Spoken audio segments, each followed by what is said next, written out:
পুঁই শাক, আলু আর তেলাপিয়া মাছের তরকারি, এটা দেখতে যেরকম কালারফুল লাগছে, খেতেও কিন্তু অসাধারণ মজা হয়েছে। আসসালামু আলাইকুম, welcome back to my channel. আজকে আপনাদের সাথে পুঁই শাক, আলু, তেলাপিয়া মাছ যেভাবে আমি রান্না করছি এভাবেই আজকে আপনাদের সাথে শেয়ার করছি। আশা করি আমার ভিডিও জুড়ে থাকবেন আর একটা লাইক দিয়ে আমার ভিডিওটা দেখা শুরু করে দিবেন। এখানে আমি এক মুঠা পুঁই শাক নিয়েছি। পুঁই শাকগুলো একদম তরতাজা, আর পুঁই শাকগুলো এতটাই তরতাজা মঞ্চে এখনই কাঁচা খেয়ে ফেলি। আর পুঁই শাকে প্রচুর পরিমাণে ভিটামিন থাকে, বাচ্চাদের জন্য কিন্তু পুঁই শাকটা অনেক উপকারী। আর শাকের মুড়াটারে কেটে নিবার পরে দিয়ে এবার শাকগুলোকে আমি ছিঁড়ে নিচ্ছি। এই যে কতটা কাঁচা, একদম ভিজে ভিজে। এবার আমি পাতাগুলোকে এভাবে ছিঁড়ে নিচ্ছি। পাতাগুলো এমনি এতটাই কচি, হাত দিয়ে ভাঙতে গেলে ভেঙে গেছে। এবার এগুলোকে আমি সব ভেঙে ভেঙে একটি বলের মধ্যে নিয়ে নিচ্ছি।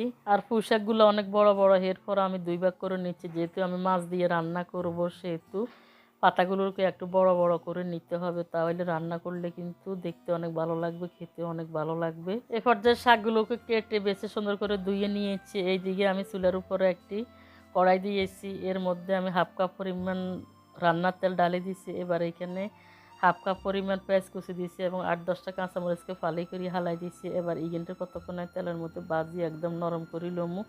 আর দেখতে পাচ্ছেন একটু কালারও হয়ে আসছে। এই পর্যায়ে তেলের মধ্যে আমি 1 চামচ পরিমাণ রসুন বাটা দিচ্ছি। আর শাকের মধ্যে একটু রসুনটা বাড়াই দিতে হয়, তাহলে শাকটা খেতে অনেক ভালো লাগে। রসুনগুলো নেড়ে চেড়ে নেওয়ার পরে এখানে আমি একে একে 1 চামচ পরিমাণ লাল মরিচের গুঁড়া দিচ্ছি।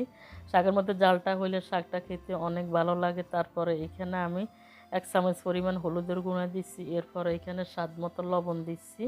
এবার দিয়ে দিচ্ছে এখানে হাফ চামচ পরিমাণ ধনিয়া গুঁড়া। তারপরে দিয়ে দিব এখানে সামান্য কিছু জিরা গুঁড়া। সামান্য কিছু জিরা গুঁড়া দেওয়ার পরে কিন্তু মাছের তরকারিটা খেতে অনেক ভালো লাগবে এবং মাছের কোনো গন্ধ লাগবে না। এবার এখানে আমি সামান্য কিছু পানি দিচ্ছি। পানিটা দেওয়ার পরে মশলা গুঁড়ো কতক্ষণ তেলের মধ্যে সুন্দর করে কষিয়ে নিব। এরই মাঝে এখানে 2 টুকরা তেলাপিয়া মাছ দিব। তেলাপিয়া মাছটা একদম জিন্দা ছিল।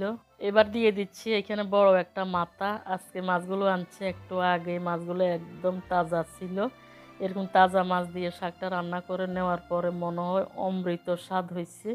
আমার রেসিপিটা দেখে একবার এভাবে রান্না করে নেবেন। আর কাঁচা মাছ দিয়ে, মানে তাজা মাছ দিয়ে তরকারিটা রান্না করলে অনেক মজা হয়। আমি উল্টে পাল্টে নেড়ে চেড়ে দেওয়ার পরে ঢাকনা দিয়ে রান্না করে নিয়েছি।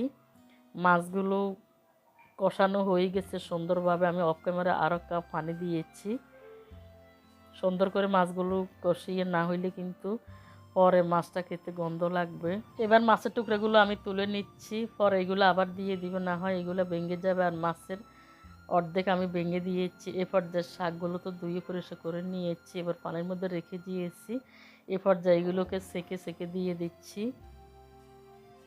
শাকগুলোকে অবশ্যই ভালো করে দিতে হবে, যেহেতু শাক এইগুলো কিন্তু আমি বারবার এক পাত্র থেকে আরেক পাত্র ধুয়ে নিই, আবার জানজরে করে ধুয়ে নিই, তাহলে সন্দেহটা দূর হয়। না হলে একটু ভালো লাগলে শাক খেতে কিন্তু আমার কাছে ঘিন্নাই করে।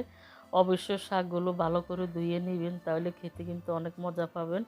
আর পুঁই শাক তো অনেক প্রচুর পরিমাণে ভিটামিন থাকে পুঁই শাকে। বাচ্চাদেরকে এগুলো খিচুড়ির সাথে রান্না করে খাওয়াবেন, আর ঘরে ছোট বড় সবাই পুঁই শাকটা খাবেন। এবার এখানে 2টা আলুকে আমি এরকম চিকন করে কেটে নিয়েছি। পুঁই শাকের সাথে আলুটা দিলে কিন্তু তরকারিটা আরও রসালো হবে, খেতে কিন্তু আরও অনেক মজা লাগবে। এবার সবগুলো দেওয়ার পরে আমি ঢাকনা দিয়ে এগুলোকে রান্না করে নিব। বন্ধুরা, আমার ভিডিওটি বেশি বেশি আপনাদের বন্ধুমহলে শেয়ার করে দিবেন। ঢাকনাটা সরিয়ে নিয়েছি, দেখতে পাচ্ছেন শাকগুলো একদম কমে গেছে। এবার খুচ্চুন দিয়ে উল্টে পাল্টে নেড়ে চেড়ে মিশিয়ে নিচ্ছি। উপরেগুলো নিচে ফালাইতেছি আর নিচেরগুলো উপরে ফালাইতেছি। এভাবে করে নেড়ে চেড়ে আবার ঢাকনা দিয়ে কিছুক্ষণ রান্না করে নিব। পুঁই শাকের মধ্যে বেশি ঢাকনা দিয়ে রান্না করলে পুঁই শাকের সবুজ কালারটা নষ্ট হয়ে যাবে, এবং বেশি রান্না করলে, বেশি নরম হয়ে গেলে কিন্তু পুঁই শাক রান্না করার পর টক টক লাগবে, খেতে এত একটা মজা লাগবে না। কতক্ষণ রান্না করে নেওয়ার পরে ঢাকনাটা সরিয়ে নিয়েছি, আর শাকগুলো প্রায় হাফ পর্যায়ে হয়ে আসছে। এবার আগে থেকে কষানো মাছের টুকরাগুলো দিয়ে দিচ্ছি। দেখতে যেরকম কালারফুল লাগছে, খেতে কিন্তু অসাধারণ মজা হয়েছে। দেখে বুঝতে পারছেন কতটাই মজা হবে। আর এখন তো নতুন পুঁই শাকের দিন আসছে, এখনকার এই পুঁই শাকগুলো খেতে কিন্তু অনেক মজা হয়। যেমন তরতাজা, আমি প্রায় সময় এভাবে রান্না করি। এই তরকারিটা রান্না করলে আমার কাছে আর কিছুই লাগে না, এতটাই মজা লাগে। বন্ধুরা, আপনারা আমাকে সাপোর্ট করবেন, আপনাদের মূল্যবান সাপোর্টে আমি সামনের দিকে এগিয়ে যেতে পারবো এবং আমার চ্যানেলটা অনেক বড় হবে। আমি অনেক কষ্ট করি, ভিডিওগুলো আপনাদের সাথে শেয়ার করি। একটা ভিডিও বানাইতে কত কষ্ট আপনারা যারা আমার মতো এরকম রান্নার চ্যানেল করেন তারা বুঝতে পারবেন। আর আপনারা যদি আমাকে সাপোর্ট করবেন তাহলে আমার কষ্টটা সার্থক হবে। লাইক, কমেন্ট, শেয়ার, সাবস্ক্রাইব করে আমাকে সাপোর্ট করবেন এবং কমেন্টস আমাকে জানাবেন। আপনাদের একটি কমেন্টস পেলে আমাকে আরও নতুন নতুন ভিডিও করার অনেক উৎসাহ জাগে। সবাই ভালো থাকবেন। আল্লাহ হাফিজ।